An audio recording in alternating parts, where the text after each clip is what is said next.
Good morning, folks, and welcome to this IT governance webinar. Today, we'll be discussing cybersecurity privacy predictions for 2023.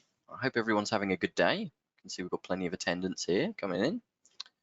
Just give everyone a couple of moments just to get logged in, get ready, and then we'll kick things off.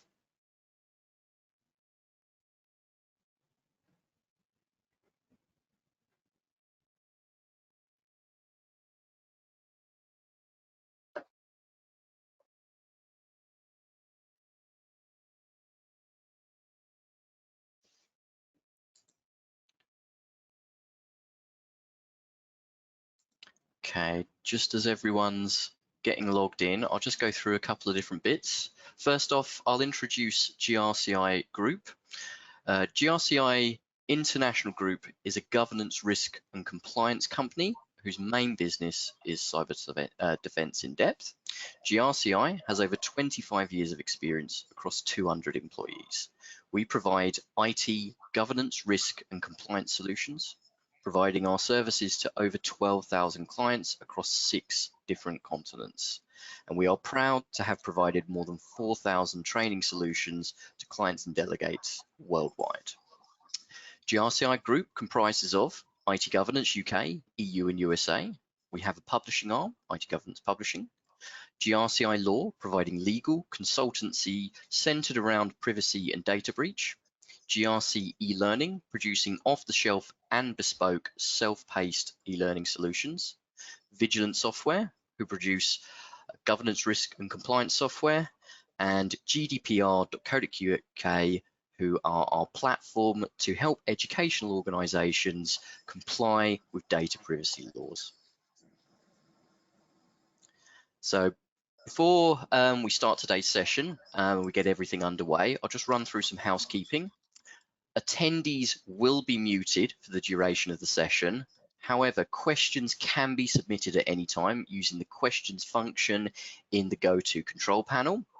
And the presentation will be recorded with both the slides and the recording made available to you via email at the end of the webinar. You can see that the attendees are filling up now. So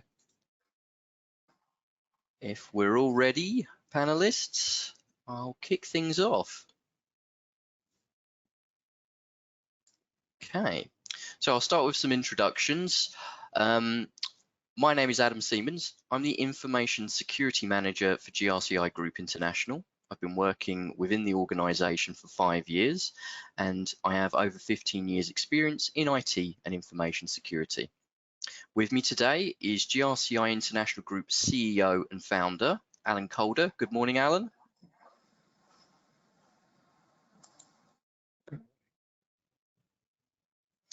And along with Alan, we have John Potts, who is Operational Director for GRCI Law. Good morning, John. Morning, Adam. Good morning, everybody. As Adam said, I'm the Ops Director at GRCI Law, responsible for the operational delivery of GDPR, data privacy, CIR, etc. to all of our clients.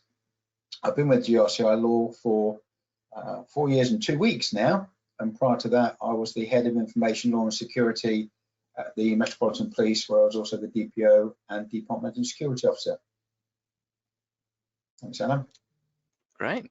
And lastly, but not leastly, we've got Cliff Martin, who is our Head of Cyber Incident Response for GRCI Law. Good morning, Cliff. Good morning, Adam, and good morning to everybody else. Yeah, so as the Head of Cyber Incident Response, I'm responsible for delivery of both a proactive and reactive cyber incident response capability. So I work for John Potts, and we, as I said, we look at cyber incident response. Thank you. Yeah.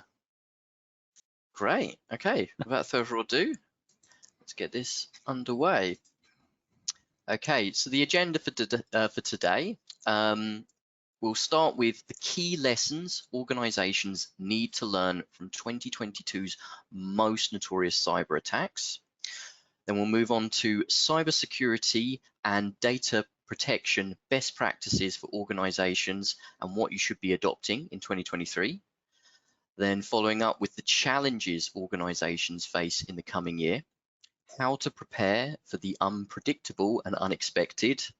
Then we'll follow up with some live questions from yourselves. And after each of these questions, we'll give you guys an opportunity to provide your feedback via a poll, of which we'll provide the results with after each of the questions. Okay. Moving swiftly on, we'll start with question 1. So we'll start with this. What are some of the key cybersecurity and privacy lessons we can learn from 2022? And if that's okay, I'll start with you, John, if that's all right. Thanks, Alan. I think it's fair to say that anybody that's been involved in data protection, cybersecurity, or whatever in 2022 is aware of the massive threats that we face. I suppose the quick answer to this question would be that one thing we did learn is that nobody is safe from cybersecurity, from cyber attacks, or from privacy breaches, whether that's from nation states or individuals. Just to put that into context, I think that the days of NATO watching borders to build up of troops by satellite pending an invasion is still very important, but I think it's a little bit yesterday given what we now know about security and cyber attacks prior to the invasion of Ukraine on the 22nd of February last year. The 2 weeks prior to the invasion saw a massive amount of state-sponsored attacks on the infrastructure. 2 weeks before, all the banks went down, 2 of the main banks, the IT infrastructure was attacked, and interestingly, 70 websites, the content of which was changed to read, "Be afraid and wait for the worst." And that was in Russian, Ukrainian, and Polish. Interestingly enough, and I appreciate this is an incredibly serious situation, but the Polish side, the Polish translation was actually misspelt and poorly and contained poor grammar, which of course is one of the things that we look at for phishing attacks. So even nation state attacks sort of got that bit wrong. The day before the invasion saw an even greater amount of cyber attacks on IT, heating, power, all of the things that you would expect a nation to need to protect itself. On the other end of the scale, we saw a massive increase in attacks using social media. We've dealt with several clients that have contacted us. Something as old school as the Nigerian prince who's got his money locked away and needs your bank account details so he can free it. That's still running. A new twist on that now perhaps is somebody puts on LinkedIn that they've just started a new role with a company, really exciting. The next day they receive an email from their supervisor, their manager, saying, "Hi, welcome to the company. As you know, I'm away on a job at the moment, not been able to get hold of finance. I need you to buy some vouchers for me." It's a twist on the Nigerian one, but that little bit of kudos in there, the phishing, the spear attack, and everything else that goes with it. So we've seen both the extremes of that side. The other thing that we've encountered, certainly on the privacy side, when we've been dealing with breaches, is the amount of companies that are still unprepared for a data breach by not knowing where their data is. Article 30s that have not been completed, whether or not it's because companies are still in the working from home mode, whether that's now settled in, the training has become another massive increase. One of the first things that the ICO will ask in the event of a data breach, and let's face it, cyber attacks, data breaches, I know it's an old adage, it's not the if, it's the when. The first question we ask is what training has the person had, and that's when you get the stumbling. So we're seeing that. We're seeing an increase in the threat of insider attacks in inverted commas, whether that's because of poorly trained people, not knowing what they're doing, complacency, or actual criminal offences, what could be termed criminal offences, but the insider threat is there. If we look at one of the biggest fines that we had last year, which was Meta fined £405 million, euros, sorry, £349 million by the Irish watchdog for letting teenagers set up accounts that publicly displayed their phone numbers. Another thing that we've seen, both with existing clients as a result of that, where we've looked at it on new clients, is your privacy notice child friendly? If you are dealing with children, have you got a child friendly privacy notice that children and minors can actually read? I think summing up on that, Adam, it's got to be that it's still there, it's not gone away. We're seeing this massive change in cyber attacks at a very high level and a very low level and everything in between. Not knowing where your data is, which then just compounds things. We know retention is always a problem. Retention of data, keeping data that you shouldn't be keeping. All of these things add. If you've got data that you shouldn't have kept, that you should have got rid of it, and the threat actor gets access to that, the ICO has already said that sanctions they take will be higher if the attack is on data that you shouldn't have been holding in the first place. That's really insightful. Thank you, John. Alan, did you have anything to add on that at all? So thank you, Adam. The reality of last year is that cyber attackers got more and more sophisticated, and we didn't. By us, I mean us lot who are being targeted by cyber attackers. The key message that comes out of the nature of cyber attacks, the sophistication of cyber attackers, the way in which they focus on vulnerabilities, both in the technology layers, but more and more on human weaknesses, is that organizations have to build cyber defense in depth. And it's only by building multiple layers of cybersecurity, of embedded privacy processes, of the ability to recover from breaches, that organizations give themselves a reasonable prospect of surviving. And, you know, as you look around this month, you can see in the UK organizations like The Guardian been several weeks out. The Royal Mail, not a good look, actually we can't send parcels overseas. And they're just examples of organizations where defense in depth is not what they did. They didn't say it's going to cost us money. And interestingly, Lockbit, who is the most successful ransomware gang out there right now, has said organizations should be spending about 10% of their revenue on cyber defense in depth. That's guidance from the attackers.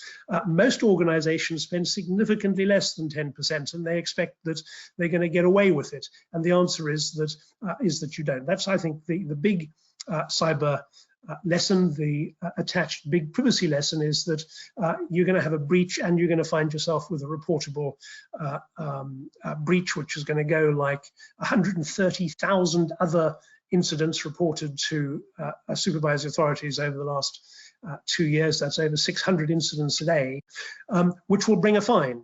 It will bring a program. It will bring all the extra things that you don't really want to have happen. So I think that's, for me, Adam, the biggest cyber and privacy lesson is that you're going to get hit. You need to build cyber defense in depth to give yourself a chance of surviving. It does feel like a matter of time now, doesn't it? Just before, you know, you've been getting away with it, and how long will that last? Okay, Yep. So hopefully we should now be able to pop our poll up so we can take some of these messages out to you guys, our attendees. We can find out what was the main cybersecurity challenge for your organization in 2022. Hopefully that poll should be live now.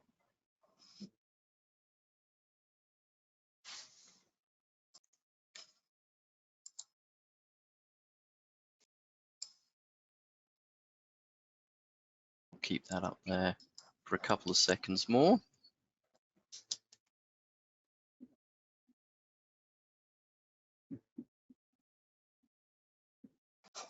Okay, and if we can just close the poll now, please.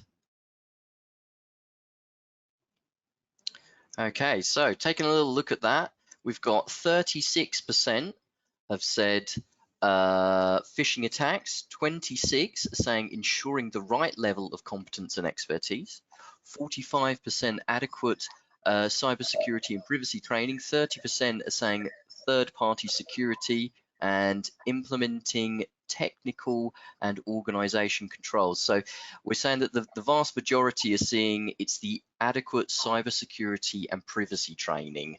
So it's making sure that the people have got the right training, whether that be your technical staff and your everyday employee.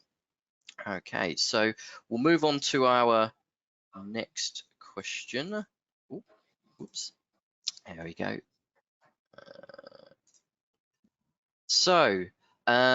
Question 2, what are the main types of cyber attack that will be dominating the headlines in 2023? So if that's okay, Cliff, I'll pass this one to you first. Yeah, that's fine. So I'm sure we can all guess that, you know, ransomware is one of those big things. It is not going away. You know, we see this time and time again.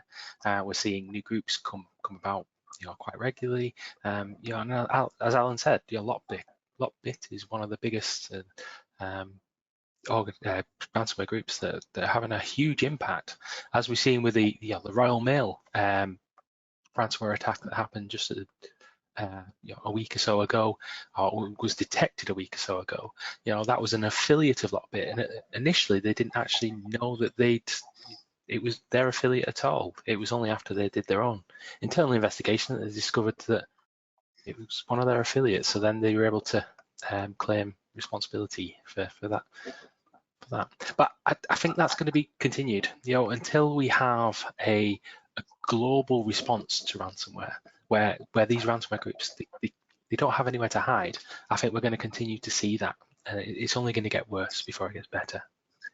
But just extending on to what Alan said on the previous question, you know, with the attackers becoming more sophisticated. Whilst I agree, they are still using the basic fundamental vulnerabilities that we keep coming across all the time, because organizations are just not putting those controls in place. You know, things like patch management, you know, backups, you know, training, as you know, as that Paul said. Which probably brings me on to the next one. So the next point I would say in terms of what we're going to see, the increase of insider threats, insider attacks, both from a accidental perspective, but also from a malicious perspective as well. You know, we're seeing a lot of strikes in the UK at the minute in terms of various different services. All it takes is for individuals who you know, they're not very happy in their role to say, well, what else can we do? And that's where we're likely to see an increase in those sort of attacks. Another area, you know, vulnerability management. So we've seen quite a big incident recently in terms of password management.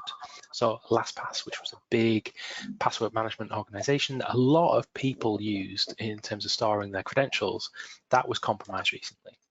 And whilst the compromise itself was really bad, you know, it was how they handled that incident, which really had a big impact on that organization, because they lost a lot of trust and they lost a lot of their clients as a result of how they handled it and how they communicated that back out to the clients and the general public. So I think organizations really need to get to grips with their incident response capability. They need to really think about, if we have a breach tomorrow, how are we going to react? What are we going to tell to people? You know, how are we going to communicate? Who do we need to report to?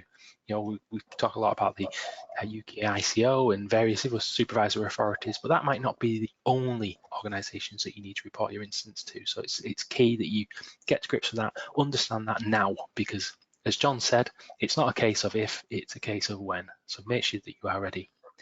And the other one, sort of a bit out there, I would say the use of deepfakes. So we've been talking about it for a number of years in terms of what deepfakes are. I think we are going to start to see that more and more, especially from a phishing, a social engineering perspective. As that technology gets better and better, it's already there.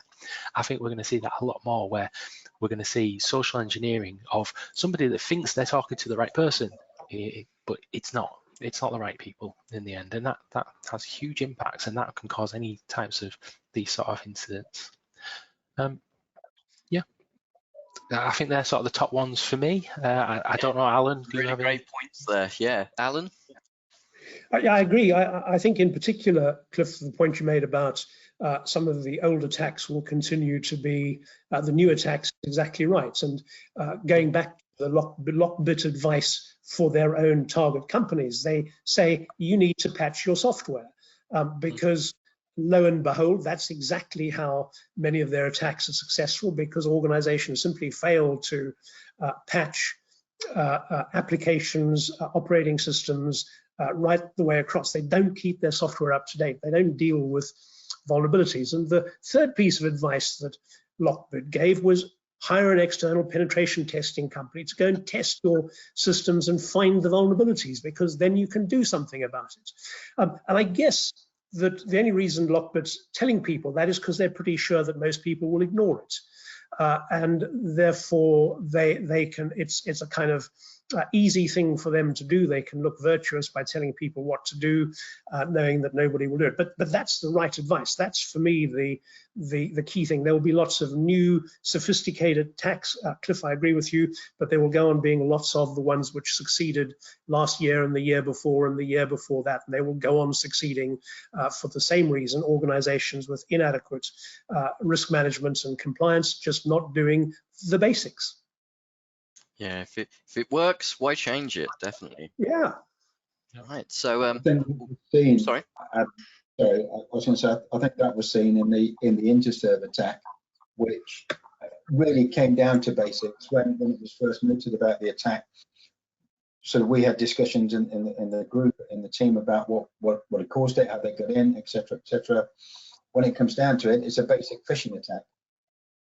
That's how it was in there. And again, we were looking at what the ISO was going to say. Were they prepared? Have they done this?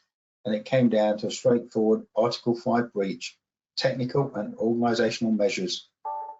We've had the GDPR now for 5 years. We sort of got into the swing of it, we think, and then bang, something as basic as that, organizations were not doing. It was compounded along the way, I think, by IT issues. There'd been no pen testing or whatever.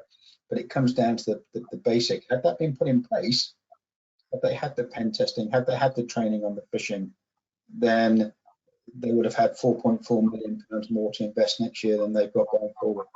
It's the basics, and it is that pen testing, it is that basic training of the person who receives that email. That's going to impact on 2023, I think, as we see that going forward. great. Okay, well, thanks, guys. What we'll do is we'll chuck that one over to the audience. I'll give a quick poll. Does your company have a cyber insurance policy? So hopefully the poll should be coming up now. Let's see some of the votes coming in.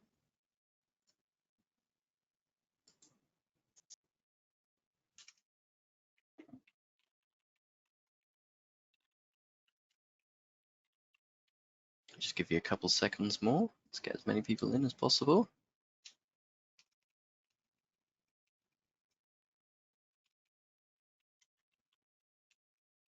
Okay, great. And I think we'll close that poll now. Right, so, I mean, this is positive. We're seeing 60% of viewers saying, yes, we do have insurance. I think it's always interesting to know exactly what that covers. Like anything with insurance, it's always the devil is in the detail. So we'll move on to our next question. Okay, so question 3. What are the challenges we'll see in this year within cyber insurance? Will it be more popular and comprehensive? And if I can start with you, Alan, if that's okay. Yes, of course. So I think what's happening in cyber insurance this year is going to be pretty significant game changers for most organizations. Cyber insurers have finally got wise to the fact that without significant changes in how they go about putting together their policies, cyber risk could become uninsurable. And that means that what insurers are having to do is get very clear about requirements for organizations to protect themselves.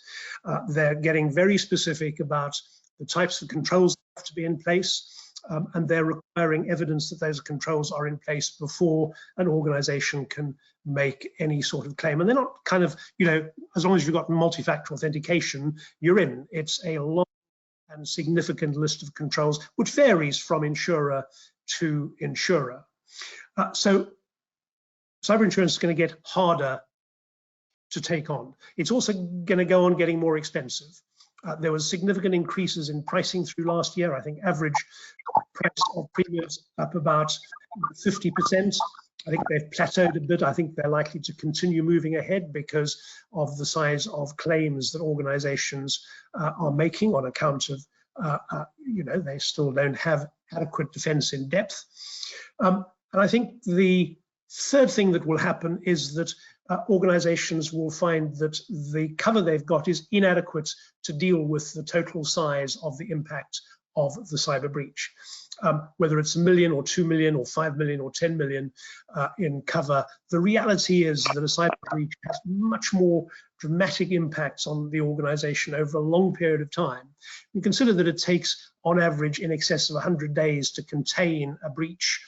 Once you've identified it, it's got impacts on your customer base, it's got impacts on your reputation, it's got impacts on recruitment, it's going to bring fines, all of those kind of things. You generally don't even know the costs of those until significant time has passed, and typically you'll find that your policy doesn't cover it. And so organizations increasingly have to think of cyber insurance. Normally you take out insurance to cover a high value but low likelihood event, and that used to be the basis on which people would take out cyber insurance. We're unlikely to get breached, but if we do, we've got a cybersecurity policy. That's now completely different. You're going to be breached. It's no longer an if, it is an absolute when. You're going to have a breach.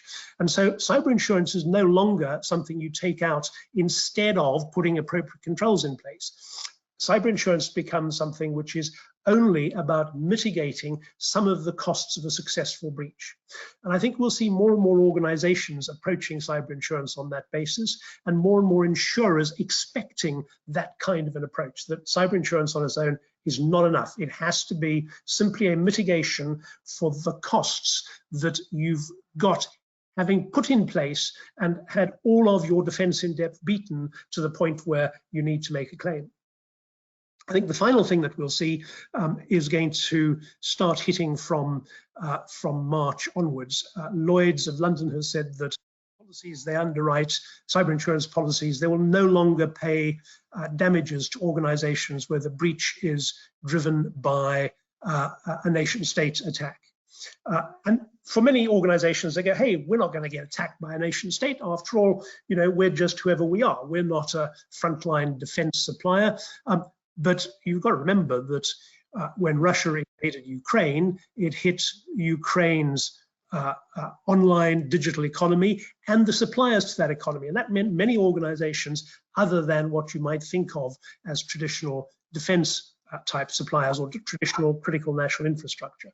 So we'll see more and more nation state and nation state backed malactors attacking organizations with insurers saying, sorry, we're not going to pay out because that's either nation state driven or the criminal gang that's carried out the attack has done so with the protection of a nation state, and we're going to treat it like a nation state attack. We're not going to pay out. So I think the extent to which organizations have been able to rely on cyber insurance in some is going to broadly disappear this year. It's going to have to be, organizations are going to have to take appropriate steps to defend themselves in depth. That's really insightful, Anne. So, I mean, it feels like insurance is part of a piece of the puzzle for cybersecurity, but it is only that. It is a piece of the puzzle. Okay, yeah. So I think sorry, can I come in? Sorry, I didn't. Yep, no worries. Sorry. The other point on that, Alan, is about the insurance side it's the difference between standing under a leak in the kitchen with the kitchen filling with water, thinking that's great. At least I've got insurance, and knowing where to turn the tap off. And I think knowing where to turn the tap off is, as soon as you've discovered that, who you need to get hold of straight away to turn the tap off. Yeah. It's no good just standing there watching the kitchen fill with water thinking they're going to pay out. And with regards to Lloyd's of London, this is the same tack that we saw years ago with terrorism insurance, where it was impossible to get insurance for attacks of terrorism. So I think this was on its way. If you've got a call on the insurance, I would say you're probably too late. You're too far down the line. You should have had those patches. You should have had something to repair.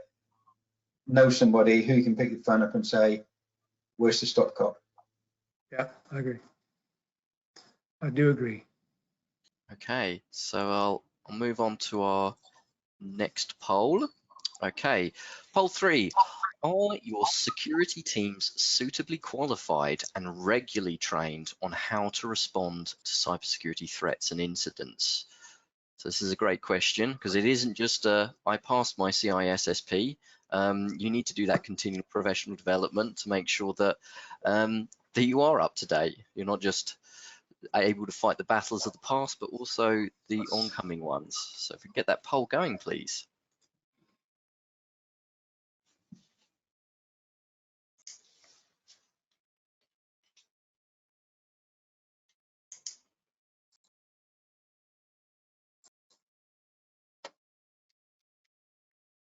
Okay, it looks like everyone who's going to vote is nearly done so.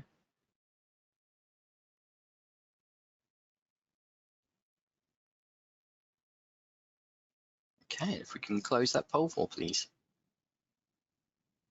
Great. So, I mean, we're getting positive here.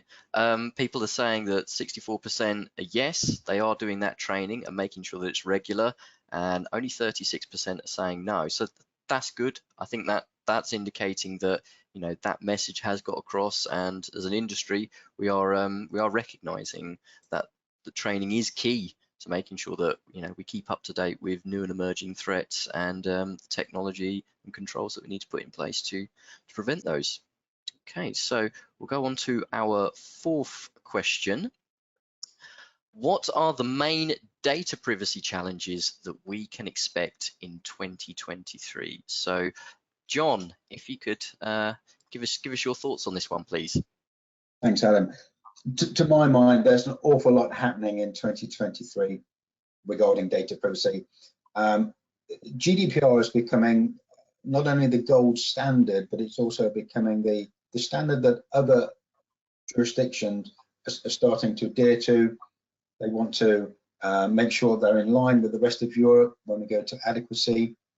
We've got the data protection and digital information bill coming through, how that is going to impact on our own data privacy within the UK, whether that will affect our adequacy decision from Europe, whether we're still going to be in the tent with regards to adequacy or whether that's going to be questioned. Coupled with that, we're seeing more and more jurisdictions introducing data protection legislation. We're certainly seeing a change in the Californian Act. We've got 5 more US states coming on board with quite stringent data privacy legislations.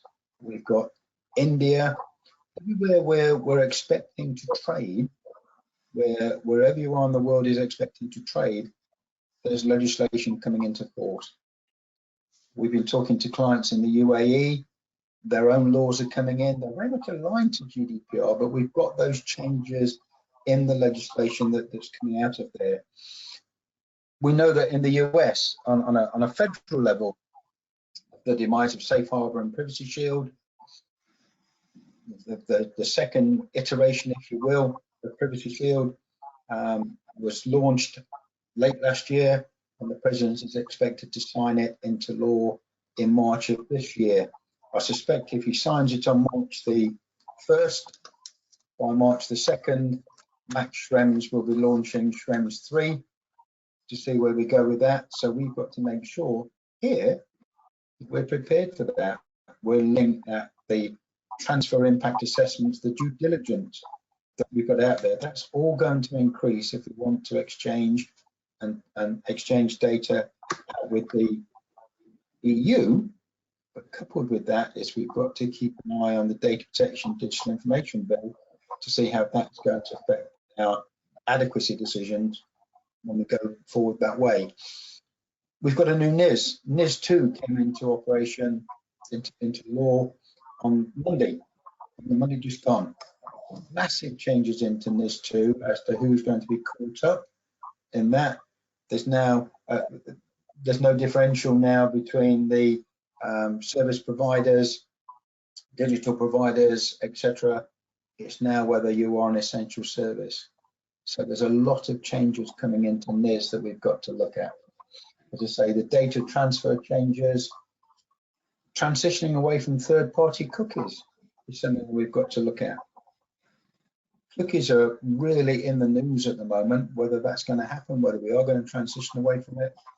Something as big as Google Analytics, outlawed in inverted commas in 4 European countries at the moment. How is that going to impact? We know that Google Analytics go through the States.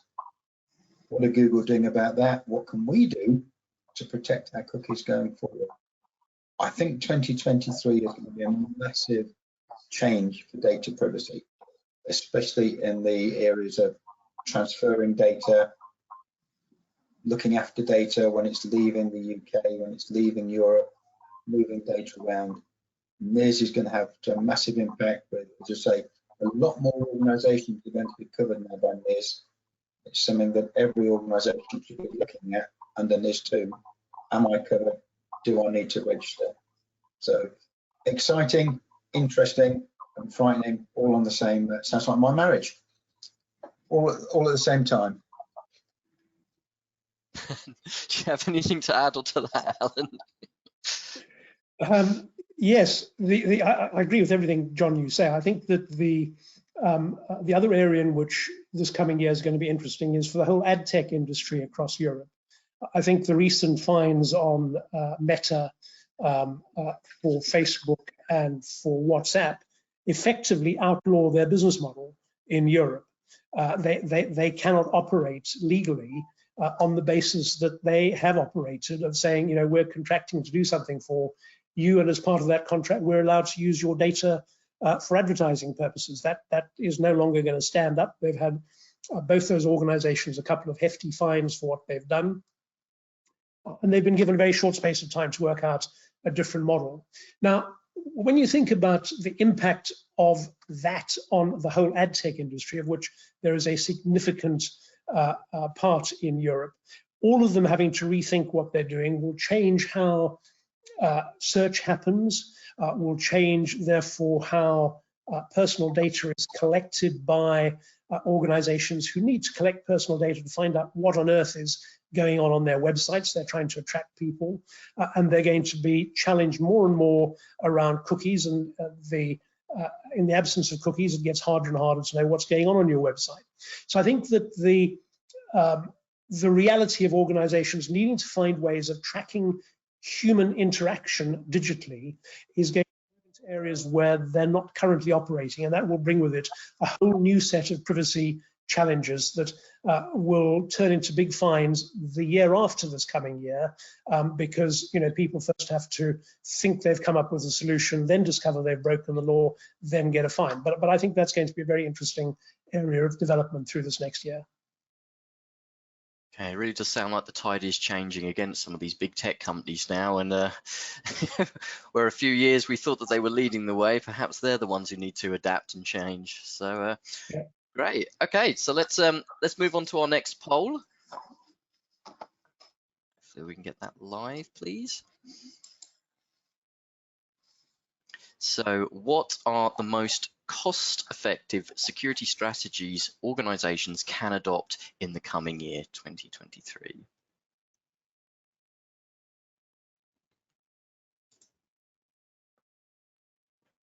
Not sure this is a poll, Adam, is it? Is it a question? Hold on, maybe not. Okay, I think perhaps I think we might have to skip that one. Apologies, everyone. What I'll do is we'll move on from that one, and I'll go directly into question 5 if that's okay. So, Alan, are you okay giving us your thoughts and feelings on what the most cost-effective security strategies organizations can adopt in the coming year, please? Sure.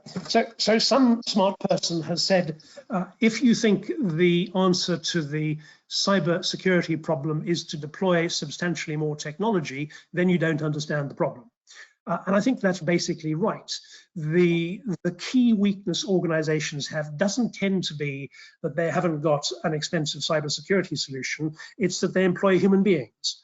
And that's a problem because human beings need to share information for the organization to be able to operate, whether that's customers, employees. They've got to share information, and sharing information means it's going to arrive in somebody's inbox, it's going to arrive as a link, there's going to be some way in which information gets shared. And sooner or later, one of those people who's receiving information is going to receive information from a criminal. And they're going to click on it, and they're going to realize too late that that was not a good idea. And by too late, it might be 6 months later that they notice. By when the attackers are well embedded in the network, they've got all over the place, they've exfiltrated lots of data, they're having a lovely time before they fire off their ransomware. So the most cost-effective thing for people to do is to make sure that whatever your current technology is working, is safe. That means you need to do continual vulnerability scans. You've got to make sure that whatever you've got in the way of technology, you're patching. This is not an expensive thing to do. It's very cost effective. Run a monthly, weekly vulnerability scan against all of your internet facing IP addresses and fix the vulnerabilities.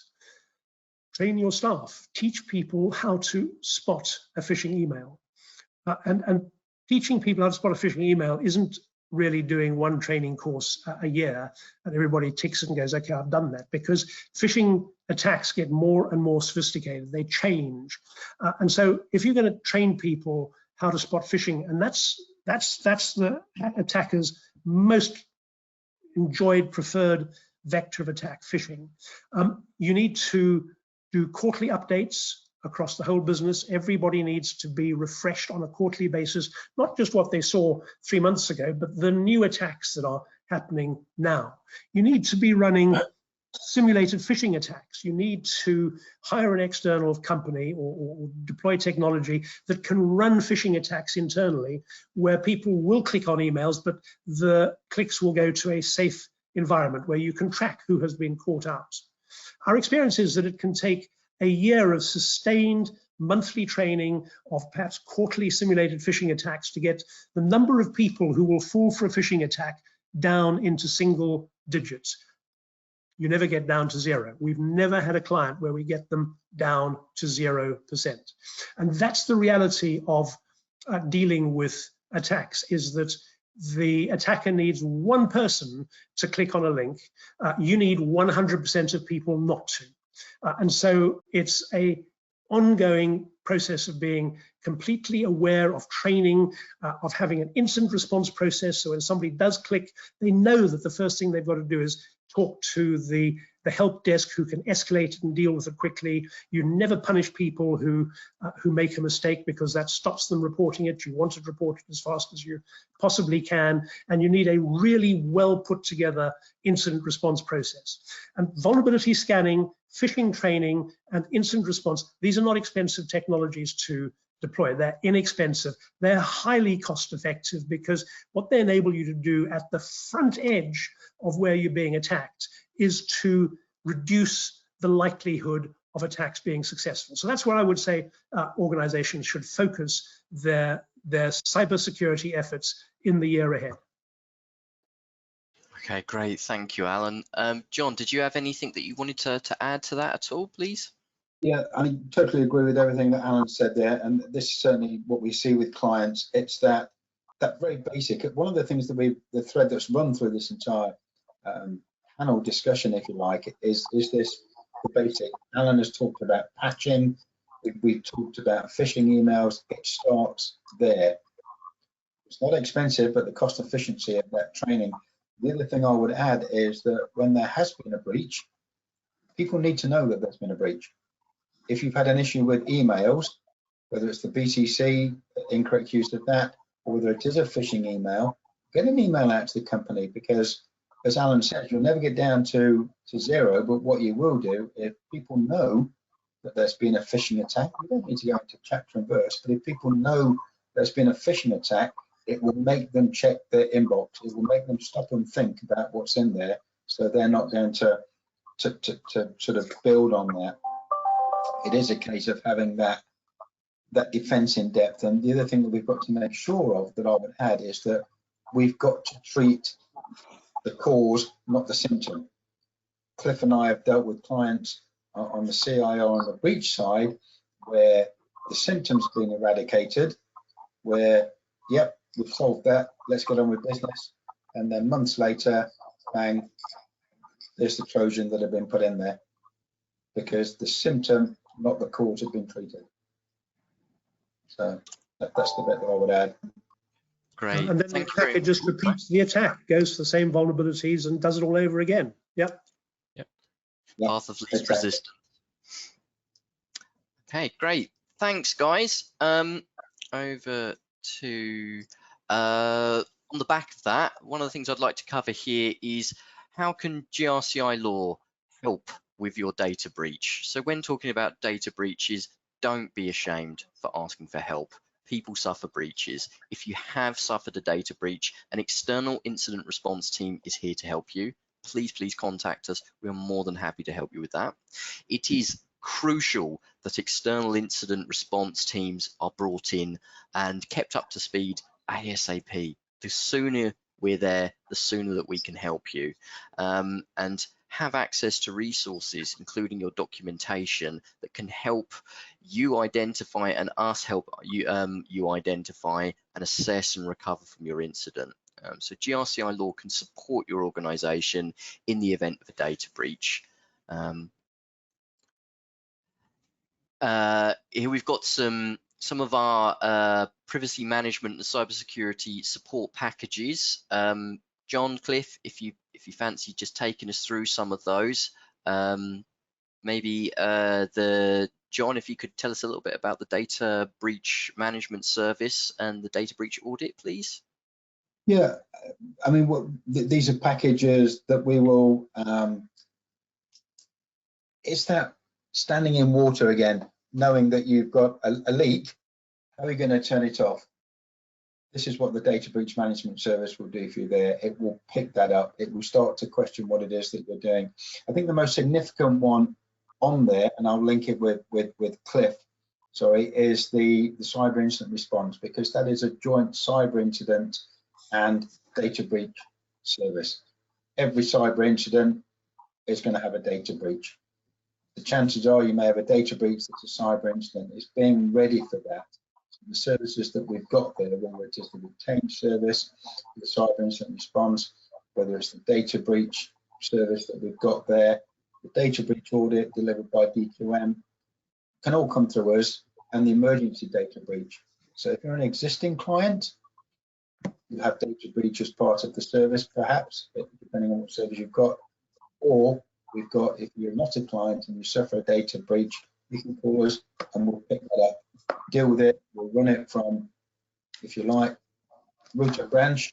We'll do it from cradle to grave, contacting the supervisory authority if need be, helping you decide whether whether it needs reporting or whether it's reportable or whatever. All the services are there to assist you, existing clients or new clients, in dealing with data breaches. Cliff, over to you for the cyber incident one.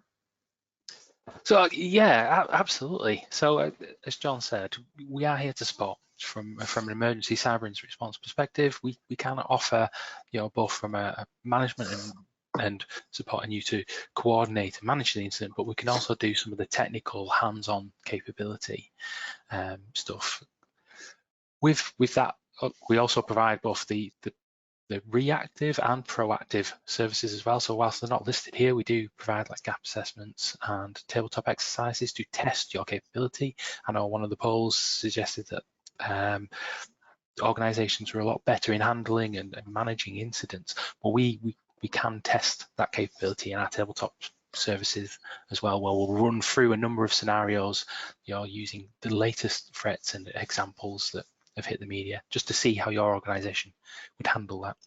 And we do have a list of services on the GRCI Law website, so if you do want to just have a look, and if there's anything that could help you, just reach out and we will advise where we can. I think one of the things that came out of the polls on that, Cliff, sorry, was the fact that, you know, lots of people on the poll said that they've got this, they've got that. I suspect there's a lot of senior management on this poll, on this call now. It's whether the person on the ground, your team, your staff member knows what to do. It's okay having a policy, but one of the things that we find out when we're doing gap analysis is there's a real difference between the policy and the person on the front desk, the receptionist, knowing that when you come into a building, yeah, great, I'll just go and get them for you. They wander off and leave their computer open so you've got access to everything that they're looking at. That they know what's happening. And that's where the tabletops and everything come in there, Cliff. And it's a 24/7 service. Yeah, absolutely. You know, time again, we see it's that disconnect between what the process is and what's actually happening. You know, the biggest example, backups and recovery. We see it all the time where an organisation thinks they are backing up properly, and then when it comes to an incident, they haven't been backing up for the last 12, 18 months, which is a big impact to organisations. So, absolutely. Great, thanks, guys. So we'll throw some questions over to you guys, our attendees. Please use the chat, or sorry, the questions function in the GoTo meeting section there. We've got one already. It's for you, Alan. The question is, you've mentioned defense in depth quite a lot as a cybersecurity strategy, particularly around how to get cyber insurance. But what does that defense in depth strategy actually look like in reality, please? Cyber defense in depth is a multi-level defense strategy. So your front line of defense is continual vulnerability scanning, phishing, staff awareness training, multi-factor authentication, policies around authorization, identity, and authentication. Your second layer of defense is about basic levels of competence on your help desk understanding of security, of incident response, basic incident response processes, and is Cyber Essentials or Cyber Essentials Plus, which are government-backed standards that will ensure that some of the, well, 5 of the most common internet-borne attacks are effectively neutralized. Your third layer of defense, if you like, having moved on from putting the very basics in place, is to start thinking about where your risk exposures are inside the organization. So it's building a risk-based approach to security using a standard like ISO 27001, might have extensions into others of the ISO 27000 family that deal with cybersecurity or personally identifiable information, might include things like SOC 2 audits, but certainly would include the whole panoply of technical and organizational measures that add up to proper GDPR mandated cybersecurity.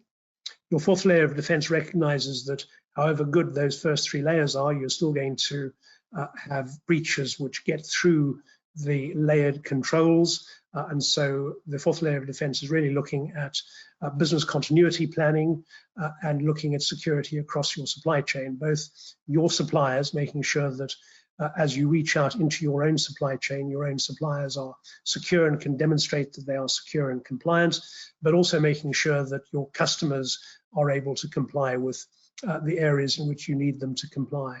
Your fifth line of defense really then is recovery, is the ability to rebuild the organization. So business continuity planning will enable you to get services up and running and keep them running at a minimal acceptable level while you rebuild what might include your entire server environment. It could be rebuilding, cleaning and rebuilding your entire network, depending on the severity of the attack. And as part of your fifth layer, you would have cyber insurance sat there as a method of funding some of the costs of your disaster recovery activity. But that's a pretty simple description of the 5 layers of a cyber defense in-depth strategy. And if you go to the IT governance website, you'll find and search on it for cyber defense in depth, you'll find a number of pages talking in great detail about cyber defense in depth and about how the kinds of defenses that I'm talking about can be delivered through a set of integrated products and services that are designed to work together to give you something that looks like peace of mind. Great, thank you, Alan. Got another question here, perhaps a good one for Cliff. Do you have any tips for improving your information and data security culture within your organization? In terms of the culture, I suppose it all comes down to education and awareness. So ensuring that your staff know what an incident looks like, how to respond to an incident, who they need to talk to, but what they should be doing with that information. So things like information classifications, embedded into the organization that says this is how you should be handling this type of data at this sort of level. There is the common ones that people tend to use, but having your own internal one that you can use as well that says this is how you handle that data. Yeah, does that answer the question? Yeah, that's great. I think building on that, Cliff, sorry, Adam, again, I think building on that, one of the things that we've seen, Cliff, you and I, when we've been dealing with jobs, is where an email comes in, the threat is in, the cyber attack is identified, and then people compound it by emailing everybody else. Yeah. And not having that secondary method of communication. Yeah. Pick the phone up, whatever we do with phones nowadays, but don't. By forwarding the email, you may be compounding it. People need to know that very first step. What am I going to do here? Am I just going to forward this entire email? Once I've opened it and forwarded it and then send the link to IT, that's a good result. Clear lines of communications, good processes, so we know where to report them, when to report them, and who to. Definitely agree with that. We've got a question here about Cyber Essentials. Is Cyber Essentials useful? Definitely, from my point of view. Does anyone want to tackle that, or is that something that I can grab? I'd go for it. I'll add a comment after you if you like. Okay, so I'll be honest, I've just completed our Cyber Essentials assessment for the year. Is it useful? As an information security manager, definitely. One of the great things about it is that it provides a very basic level of testing your security. So from the plus standard, where you actually have a third-party assessor jump onto your network, your devices, and actually testing the security. They will try and put a file which mimics malware, and they will see how your systems react, and they will grade that and tell you whether that's a pass. They will also look at things like your mobile device management. So that could be your mobile phones that you have, whether they be iPhones or Android devices, and they'll check just to see, are these devices secure? Do they meet that level? They'll also check for your patching level, and they will also go through a list of your kind of working documents that you've got as well. Do you have these policies in place? What is your password policy? So it is a really great first step for organizations to say, yes, we do have both a practical level of cybersecurity in place, and that's been tested by a third party, but then also a documentation review where they can say, do you have these policies in place? Are they meeting what is really a national baseline that the NCSC has put out there for us to achieve as organizations, to keep ourselves safe and our customers? So I would say, I agree with that. I would say that as in our case, the director responsible for cybersecurity inside GRC, Cyber Essentials is a complete waste of time because Cyber Essentials is the way in which my IT team can claim that they have an effective set of cybersecurity controls in place. I've got no idea whether they do or they don't, because Cyber Essentials is a self-certification scheme. It's only when we move into Cyber Essentials Plus that I begin to get some satisfaction, because I know that whatever my cyber security team, say, is going to be tested by a trained, accredited assessor who's going to come along and say, well, okay, if you say that's all how it's running, I'm now going to run a set of standard tests which will tell me whether or not your controls are in place. And lo and behold, we know as a Cyber Essentials assessor body, certification body, that many organizations, when they make the step from Cyber Essentials to Cyber Essentials Plus, suddenly discover that they have far more holes in their organization security than they thought they did. So for me, Cyber Essentials Plus, really, really worthwhile. Cyber Essentials, well, if you're taking it seriously, it's a good starting point because it forces you to think about what you should be doing. The key is that whatever it is you think you're doing, you need to be testing. You need somebody outside of your IT organization to come and prod it and say, is this control working? Because it's not, the attackers are outside your organization. That's who you're trying to defend against. So you need outsiders to test whether Cyber Essentials Plus is working for you. Great, thank you, Alan. I'm afraid we've run out of time for any more questions. I believe it's just hit the hour now. Before I leave you and say goodbye to our panelists, I'll just put some information here about how to get in touch with us. So from the IT governance side, whether that be governance, risk, compliance, business management systems, ISO 27001, please check our website out, email us, contact us on the telephone, and the same for GRCI Law. Please take a look at our website, grcilaw.com. Drop us an email, call and discuss any of our services or any of the topics that we discussed here. Thank you everyone for joining us today, and thank you to our panelists. And hopefully we'll see you in the next one. Take care. Bye-bye. Bye-bye. Bye-bye.